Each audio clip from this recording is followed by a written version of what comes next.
Hey folks, I know it's been a while since you've seen me, and that's truthfully because I've debated whether or not to even make this video for days and days now. But I think that it's important I do so because whatever respect or trust I've earned within the social community I've built online, I think is largely because I've always tried to be honest with you in my feelings about the world and my perspective on how things are going in general. The truth is, I'm not okay, and I haven't been okay for a very long time. The reason that I've debated whether or not to even talk about this publicly is that given the state of the world, just globally, no one really is okay, other than maybe 1%, the wealthiest of the wealthy, the people we call the elites, who benefit from all the chaos that they are largely responsible for. But as for myself, I am probably in the worst emotional state I've ever been in my entire life. And I'm going to talk about it a little bit, not just for the sake of a pointless rant to get my own emotions out, but hopefully, in talking about my own struggles, you will feel more comfortable dealing with yours. So, I'd like to start this by explaining how my life generally works these days. The bulk of my days are essentially the same. My life takes place mainly in one room, and my main source of connection with the outside world is on various digital devices, whether it's my laptop or the cell phone I'm speaking into right now. And I feel almost entirely disconnected from the rest of the human race. Now, this isn't anything new. This has been my life for as long as I've been alive, basically. You must remember that because I grew up in the 90s, I grew up in a time before the internet and before social media. This was particularly true of South Africa because popular usage of the internet only became common when I was about 16 or 17, so at the tail end of my time in high school. Before then, I couldn't even rely on social media to talk to friends.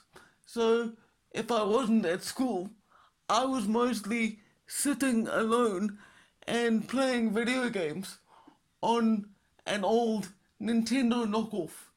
Because South Africa never got the Nintendo, we got what was called Golden China, essentially a Chinese ripoff. But I digress. My point being is that I have dealt with social isolation literally for decades. But now, because I'm older and I'm at the stage in life where I'm watching friends get married and a lot of them have careers, even with as unstable as things are socially, it's taken a real toll on me because it's now really started to sink in just how much quadriplegic cerebral palsy has taken from me. I want to be clear that I am not blaming any other person for my circumstances. No one caused this. I do not blame society for my disability. But the fact that I don't blame anyone does not make it any easier to deal with.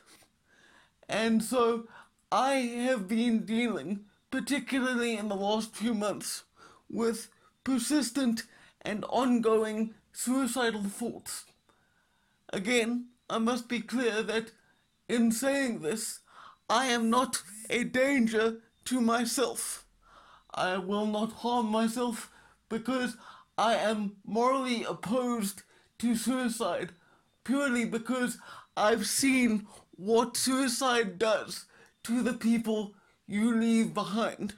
And because of my disability, one of my biggest psychological pitfalls is the hatred of feeling like I'm being a burden to others. And I cannot think of an action more burdensome to kill yourself and leave your corpse for someone else to find and deal with. So I will never do that.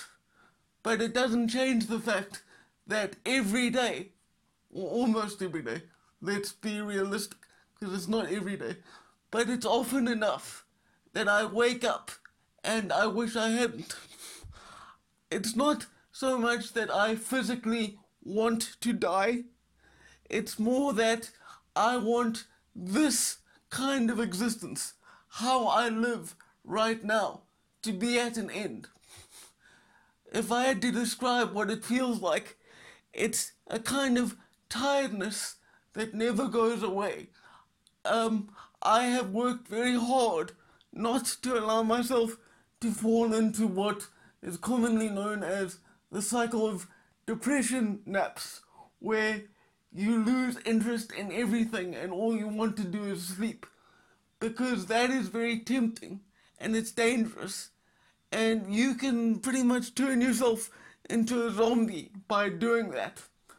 And I know because I've done it a few times where you aren't tired, but you don't have the will to get up and do anything. And that is a very seductive feeling, to shut yourself off from the conscious world and just sleep through everything. I've done it a few times, so I realize how dangerous it is. But nonetheless, these suicidal thoughts that I have are an ever present reality in my life. And I'm sure that I'm not the only one feeling this way. I think that we're all feeling the absurdity of life, and we all feel in one way or another as if we are totally out of control, or that the course of our lives is in the hands of people who really don't give a shit about our well-being, no matter how much they claim to. So I want you to know that if you are struggling, if you feel like there is no reason to go on, I'm not going to tell you that there is a reason to go on, because right now I'm not sure of that myself. But I want you to know that if you're having these feelings, you are not alone in them. I think that's pretty much every useful thing I can think to say right now. So look after yourselves, don't do anything too stupid, and hopefully I'll see you on the other side of all this craziness. For now, farewell.